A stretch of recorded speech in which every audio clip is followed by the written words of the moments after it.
Assalamualaikum warahmatullahi wabarakatuh. Alhamdulillah.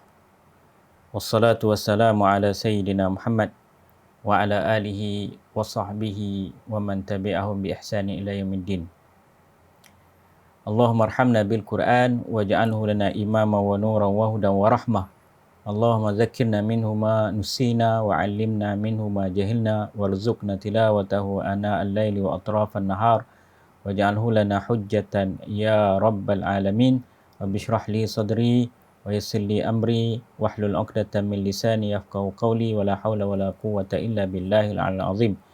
Tuan-tuan dan puan-puan yang sentiasa bersama dengan kami Quran Live dan juga Daurah Mufiq Mushaf untuk faham isi Al-Quran.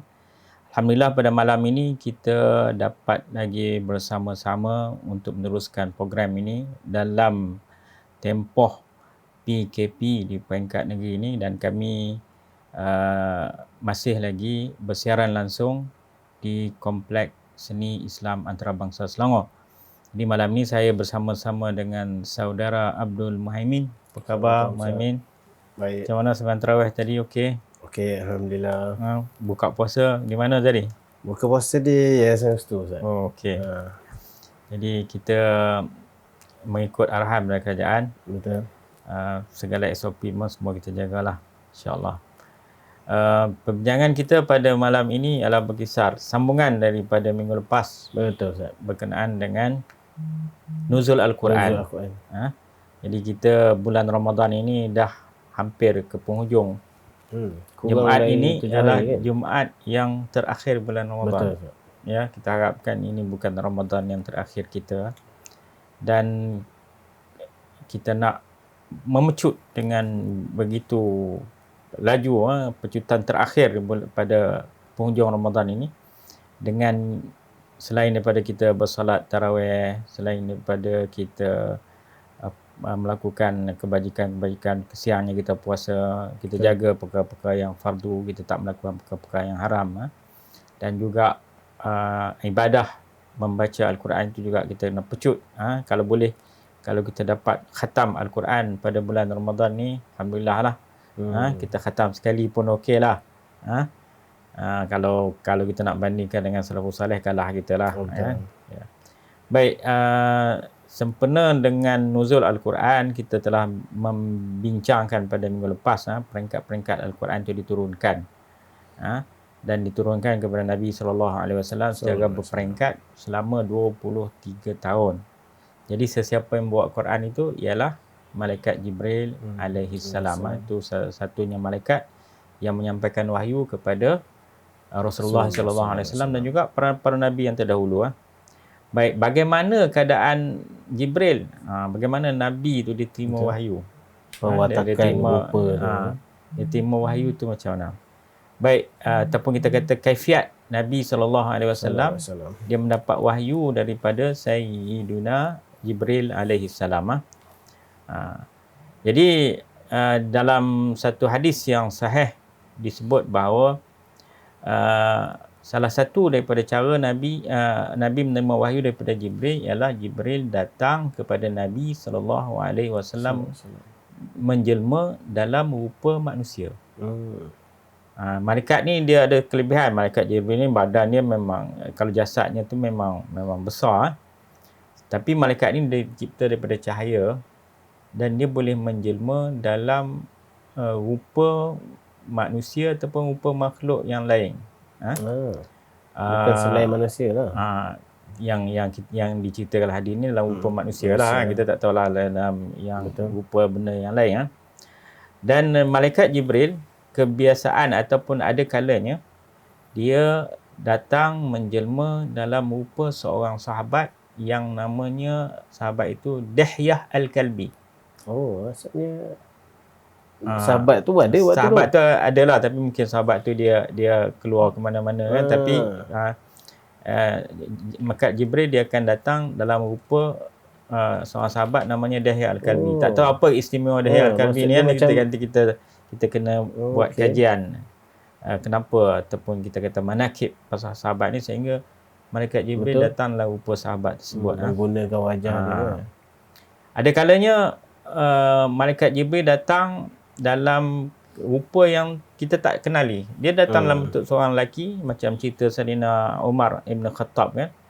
Dia datang seorang lelaki yang berpakaian bersih, yang muda remaja, yang tidak ada, orang kata apa, yang tidak ada kesan safar. Dia bukan dalam perjalanan jauh, datang kepada Nabi, kemudian dia duduk depan Nabi. Dia berlutut, belaga lutut malaikat Jibril dan rupa lelaki itu. Kemudian dia membincangkan tentang rukun agama Islam, iman dan ihsan tu kan. Itu cerita dalam hadis tu.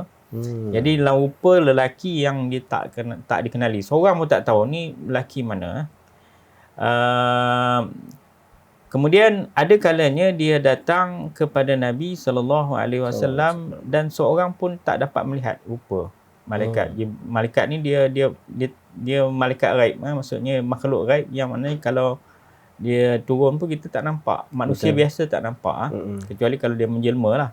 Sebab tu kadang-kadang pun kita pun kena berhati-hati juga. Kadang orang lelaki datang susah, dia nak minta bantuan derma kan. Kemungkinan itu malaikat nak uji kita. Kemungkinan kita tak tahulah, wallahu a'lam kan. Sebab malaikat ni dia boleh menjelma dalam rupa-rupa yang tertentu. Ada kalanya dia datang kepada Nabi SAW dalam keadaan orang lain tak nampak, cuma Nabi je sedar, ataupun Nabi yang nampak. Orang para sahabat pun dia tak tahu. Dia tak dapat melihat. Ada kalanya mereka mendengar dalam bentuk bunyi lebah. Dia bunyi dengung lebah tu, dia bunyi orang kata apa? Bunyi lebah bunyi zoom kan, dengar macam tu je. Buzz. Ataupun dia dengar dalam bunyi loceng, ting ting ting ting ting ting ting. Tapi bukan selalulah. Sekali-sekala dia dengar. Maknanya Allah buka hijab itu untuk supaya para sahabat dia tahu ini wahyu datang ni. Kemudian ada disebut dalam satu hadis Nabi SAW, Sayyidina Haris bin Hisham dia bertanya kepada Nabi SAW. Dia kata, kaifa ya'tikal wahyu, bagaimana datang wahyu kepada engkau, kepada Tuhan ya Rasulullah.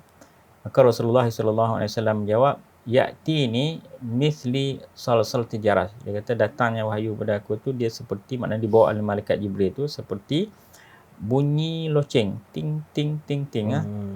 Wa huwa ashudduhu alayya, dan bila keadaan bunyi macam tu dia kata aku akan rasa berat.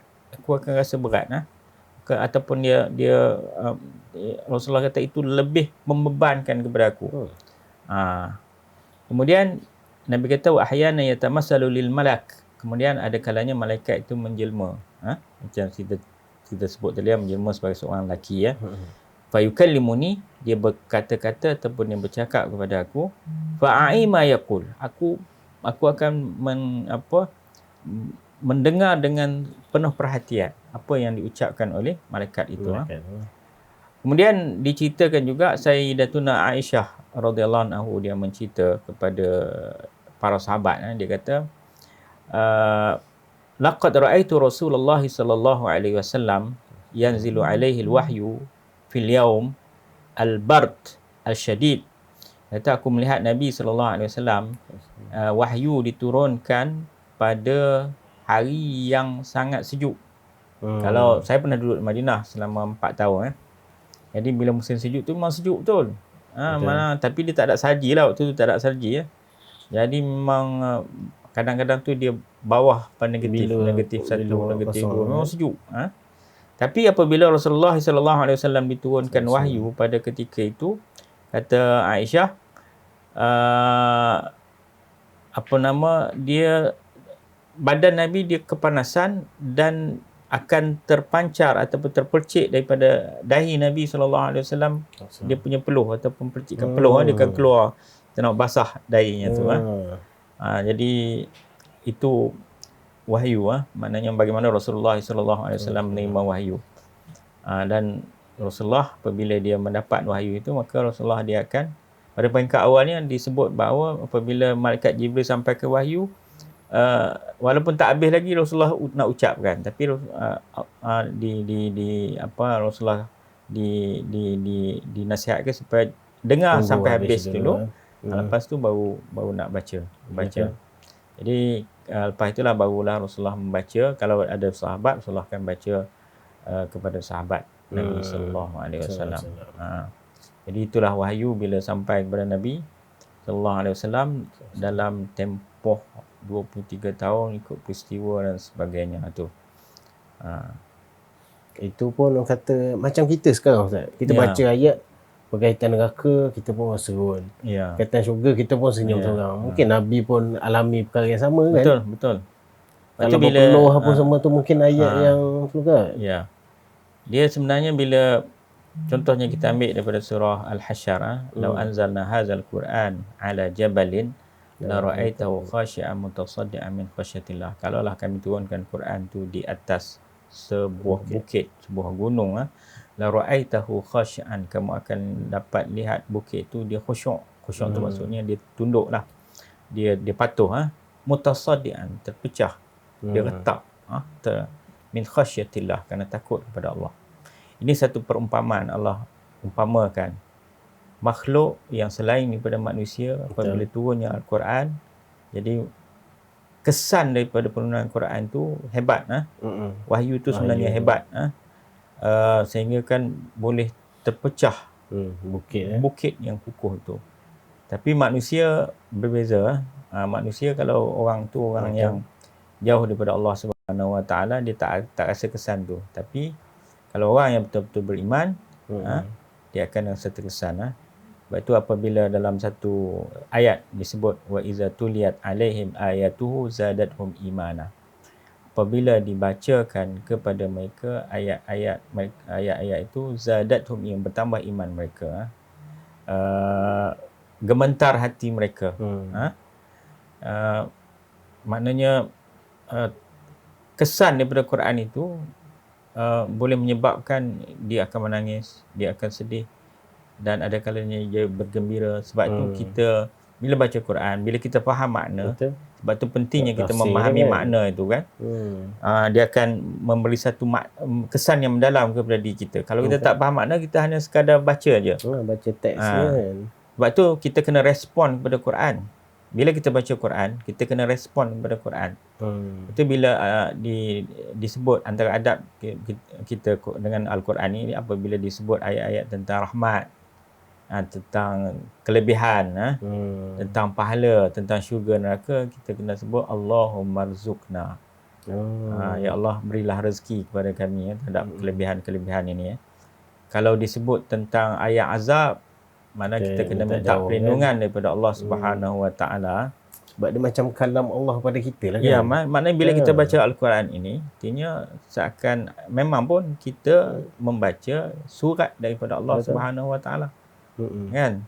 Jadi kita kena respon, direct respon. Sebab itu antara perkara-perkara sunat, contohnya apabila dibaca surah apa?